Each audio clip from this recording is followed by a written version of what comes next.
Hello students, mathematics में हम determinant chapter पढ़ रहे थे। एक्सरसाइज 4.6 सॉल्व कर रहे थे। एक क्वेश्चन मैंने कराया था जो था कंसिस्टेंसी चेक करने का सिस्टम ऑफ लीनियर इक्वेशंस का। बाकी क्वेश्चंस को मैं होमवर्क में दिया था, इसलिए होमवर्क में दिया था क्योंकि बाकी जो क्वेश्चन हम करेंगे वहाँ पर भी हमको पहले कंसिस्टेंसी तो चेक करनी ही पड़ेगी, इसलिए वो क्वेश्चन आप कर लीजिए। ये क्वेश्चन हम क्वेश्चन नंबर 7 से शुरू करते हैं। क्वेश्चन आपको दिया हुआ है 5x + 2y = 4 and 7x + 3y = 5। ये दो लीनियर इक्वेशंस दिए हुए, बोला है दोनों का आपको सॉल्यूशंस निकालना है यूजिंग द डिटर्मिनेंट्स। ठीक है, नॉर्मल तो आप 10th में पढ़ा ही होगा आपने, सब्स्टिट्यूशन मेथड, एलिमिनेशन मेथड, है ना, उससे भी निकाल सकते हैं। पर अभी आपको क्या बोला है, यूजिंग दी डिटर्मिनेंट्स। तो डिटर्मिनेंट से कैसे निकालोगे, सबसे पहले क्या बनाना पड़ेगा आपको, coefficient matrix A. Coefficient matrix क्या बनेगी यहाँ से, देखो जो एक्स वाई की कोएफिशिएंट है वो लिख दो मैट्रिक्स के फॉर्म में, 5 2 7 3 ये बन गई आपकी ए मैट्रिक्स। एक्स क्या होती है आपकी वेरिएबल मैट्रिक्स, क्या कौन कौन से वेरिएबल है, एक्स एंड वाई, तो वो एक कॉलम मैट्रिक्स बन गई एक्स वाई। बी मैट्रिक्स क्या होती है आपकी, आपके जो कांस्टेंट टर्म्स होती है उनकी मैट्रिक्स, वो क्या बन गई 4 5। ठीक है, ये आपकी मैट्रिक्स बन गई कंप्लीट। अब आपको क्या पहले क्या करना पड़ेगा, जो मैट्रिक्स है अगर वो कंसिस्टेंट होगी तो ही उसका सॉल्यूशन एग्जिस्ट करेगा। तो कंसिस्टेंट कैसे चेक करते हैं, डिटरमिनेंट निकालिए, ए का क्रॉस मल्टीप्लिकेशन करिए, तो 5 × 3 15 - 7 × 2 14, 15 - 14 इज 1।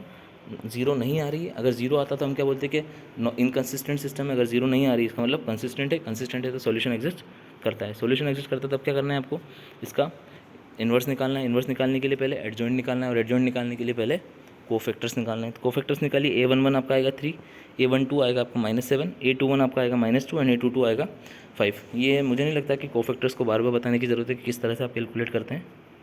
फिर भी आपको डाउट लगता है तो मैंने यहाँ पर लिख रखा है किस तरह से कैलकुलेट होंगे, आप उसको देख सकते हैं। एडजॉइंट ऑफ ए क्या होता है, कोफैक्टर मैट्रिक्स का ट्रांसपोज। तो कोफैक्टर मैट्रिक्स क्या बनी आपकी 3 -2 -7 -2 एंड 5। इसका ट्रांसपोज करेंगे तो 3 -2 रो से कॉलम में चला गया, 3 -2 एंड -7 5। ये आपका क्या मिल गया, एडजॉइंट ऑफ ए। अब आपको क्या करना है, इन्वर्स निकालना है। इन्वर्स क्या होगा, adjoint of A divided by determinant of A. Determinant of A कितना था 1, तो जो एडजॉइंट होगा वही क्या हो गया, इसका इन्वर्स हो गया। अब हमने कल देखा था कि एक्स इज इक्वल्स टू क्या होता है बी, दैट मीन्स एक्स क्या हो जाएगा ए इन्वर्स इंटू बी। तो ए इन्वर्स आपने निकाल रखा है 3 -2 -7 × 5। बी आपको पता है क्या है 4 × 5, मैट्रिक्स मल्टीप्लिकेशन है। 3 4 = 12 माइनस प्लस 2 5 = 10, और 2 का आगे माइनस है इसलिए 12 - 10 हो गया। नेक्स्ट क्या आपका -7 × 4 तो -28 प्लस 5 × 5 25। क्या मिला आपको, एक्स वाई, एक्स मैट्रिक्स क्या है आपकी एक्स एंड वाई, वाई और राइट हैंड साइड में क्या मैट्रिक्स है आपकी 2 एंड -3। देखो मैट्रिक्स का इक्वलिटी कैसे चेक करते हैं, करस्पॉन्डिंग एलिमेंट्स इक्वल होने चाहिए। तो एक्स की वैल्यू क्या होनी चाहिए 2, वाई की वैल्यू क्या होनी चाहिए -3 के आगे आपका solutions for the given equations. उसके बाद बाकी 2 × 2 के जो हैं, मीन्स दो इक्वेशन दो वेरिएबल वाली जो है, दो इक्वेशन वाले जो हैं वो आप सॉल्व कर सकते हैं। हम डाउट आया तो आप बिल्कुल पूछ सकते हैं। 3 × 3 का इक्वेशन बता देता हूँ आपको, क्वेश्चन नंबर 13। 3 इक्वेशन दी है, देखो पूरी तरह से वही मेथड है जो हमने 2 × 2 के लिए अभी फॉलो करी, बस यहाँ पर क्या हो जाएगा, हर चीज़ 3 × 3 में चली जाएगी, इसलिए थोड़ी सी लेंदी हो जाएगा, बाकी है सब सेम ही। तो क्या बोलता है क्वेश्चन नंबर 13 कि आपको 3 इक्वेशन क्या दी है, 2x + 3y + 3z = 5, x - 2y + z = -4 and 3x - y - 2z = 3। In equation को सॉल्व करना है, एक्स वाई जेड की वैल्यू निकालनी है। तो सबसे पहले इससे क्या बनाएंगे आप, कोएफिशिएंट मैट्रिक्स, जो एक्स वाई जेड के कोएफिशिएंट उनको मैट्रिक्स को मैं लिखो 2 3 3 1 - 2 1 3 - 1 एंड 2। ये आपकी क्या बन गई कोएफिशिएंट मैट्रिक्स। कांस्टेंट टर्म वाली मैट्रिक्स क्या बनेगी आपकी 5 -4 एंड 3 जो राइट हैंड साइड में है, और एक्स मतलब वेरिएबल मैट्रिक्स क्या बनेगी small x small y small z जो वेरिएबल्स आपके हैं। अब सबसे पहले क्या करो, कंसिस्टेंसी चेक करो कि सिस्टम कंसिस्टेंट है या नहीं। अगर कंसिस्टेंट होगा तो ही तो हम सॉल्यूशन निकाल पाएंगे।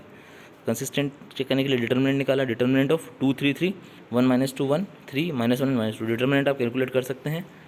मैंने 2 3 3 के अलॉन्ग एक्सपांड किया तो 2 × 4 + 1 -3 × -2 - 3 प्लस 3 × -1 + 6, ये कितना हो जाएगा 10 + 15 + 15 मीन्स इसका डिटर्मिनेंट आया 40। 40 मतलब क्या हो गया, नॉन जीरो है, जीरो तो नहीं है, और अगर जीरो नहीं है तो सॉल्यूशन एग्जिस्ट करेगा। आप क्या करिए, कोफैक्टर्स निकाल लीजिए सारी मैट्रिक्स, सारे एलिमेंट्स का, A11 A12 A13 A21 A22 A23 ऐसा सब निकाल लीजिए, कैलकुलेट कर लीजिए। मैंने सारी वैल्यूज लिखी है। क्या आ रही है, A11 5, A12 is 5, A13 is also 5, A21 is 3, A22 is -13, A23 is 11, A31 is 9, A32 is 1 and A33 is -7। क्या करिए, इन सबको मैट्रिक्स के फॉर्म में अरेंज करिए, उसका ट्रांसपोज लीजिए तो आपको क्या मिल जाएगा, adjoint of A. Adjoint of A क्या मिला है सबको, 5 3 9 5 -13 1 5 11 एंड -7। अभी इन्वर्स क्या होता है, adjoint of A divided by determinant of A. Determinant of A कितना है 40, तो 1 / 40 बाहर ले दिया, क्योंकि देखो अंदर ले जाते तो हमको फोकट में कैलकुलेशन करनी पड़ती, कैलकुलेशन करने से बचना है अभी आपको। तो देखो 1 / 40 बाहर ले दिया, और एडजॉइंट ऑफ ए लिखा आपने multiplied with the the constant matrix B क्या होता है आपका 5 -4 और 3, ये गिवन था आपको क्वेश्चन में। मल्टीप्लिकेशन आप जब करेंगे तो आपको मिला 1/40 बाहर, 5 5 जा 25 -4 3 जा 12 प्लस 9 3 जा 27। सेकेंड कॉलम के सेकेंड रो में क्या मिलेगा 5 5 जा 25 प्लस 13 4 जा 52 प्लस 3 1 जा 3। नेक्स्ट एंट्री 5 5 जा 25 -11 4 जा 44 -7 3 जा 21। सॉल्व करेंगे तो आपको क्या मिला 1/40, तो बाहर था इसी, तो 40 80 एंड -40, तो मतलब कि 1 जब 40 को डिवाइड कर देंगे, आप सारे एलिमेंट्स से 40 को डिवाइड कर दो, 1 2 -1, तो एक्स वाई जेड की वैल्यू क्या मिलेगी 1 2 and -1। Question number 60 similar type of question है, इसमें मैं आपको इक्वेशंस बना देता हूँ, कोएफिशिएंट मैट्रिक्स बता देता हूँ और सॉल्यूशन आपको यहाँ पे लिखा हुआ है वो मिल जाएगा। तो सर सबसे पहले मैंने क्या करा, W मान लिया price of 1 kilogram wheat, P मान लिया प्राइस ऑफ 1 किलोग्राम ऑनियन और R मान लिया प्राइस ऑफ 1 किलोग्राम राइस। ठीक है, क्वेश्चन में क्या दिया था कि कुछ कंडीशन दी थी कि इतने किलोग्राम ये, इतने किलोग्राम ये और इतने किलोग्राम ये लोगे तो आपको इतना पैसा देना पड़ेगा, ऐसे करके 3 कंडीशन दी थी। तो हमने उससे क्या बनाएंगे, इक्वेशन बनाएंगे। सबसे पहले क्या दिया था कि 4 kilogram of onion plus 3 kilogram of wheat plus 2 kilogram of rice अगर आप लोगे तो उसमें लिखा था कि 60 रुपीज़ पे करना पड़ेंगे। तो उसको मैंने इक्वेशन में कैसे लिख दिया, 4 किलोग्राम ऑफ ऑनियन लोगे मीन्स 1 किलोग्राम इंटू 4 करोगे ना।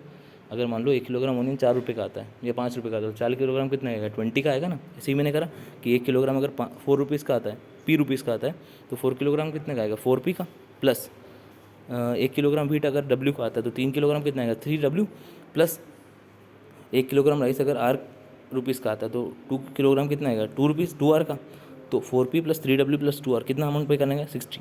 नेक्स्ट आपको दिया था कि 2 किलोग्राम आपने ऑनियन लिए, 3 किलोग्राम आपने व्हीट लिए और 6 किलोग्राम कितने लिए राइस, तो 2p plus 3W plus 6R आ गया और ये कितने देने पड़ेंगे इसके लिए 90 रुपीज़। नेक्स्ट आपको दिया था 6 kilogram of onion, 2 kilogram of wheat and 3 kilogram of rice, तो 6p plus 2W plus 3R ये कितना आ गया 70। देखो ये 3 इक्वेशन बन गई आपकी और 3 वेरिएबल है आपके पास। आपको PW और R की वैल्यू पूछी थी कि इंडिविजुअली 1-1 किलोग्राम राइस का और 1-1 किलोग्राम इनका अमाउंट कितना होगा, तो निकाल लीजिए आप। सबसे पहले कोएफिशिएंट मैट्रिक्स बनाई है ना, बी मैट्रिक्स बनाई मैंने, ठीक है। बी मैट्रिक्स क्या बनेगी 60 90 70। एक्स मैट्रिक्स क्या बनी आपकी PW एंड R, तीनों को वैल्यू कैलकुलेट कीजिए कोफैक्टर के साथ और कर दीजिए। ये मैंने आपको सोल्यूशन एक बार शो कर रखा है, फिर भी आपको लगे तो इसमें देख लीजिएगा। Thank you so much students.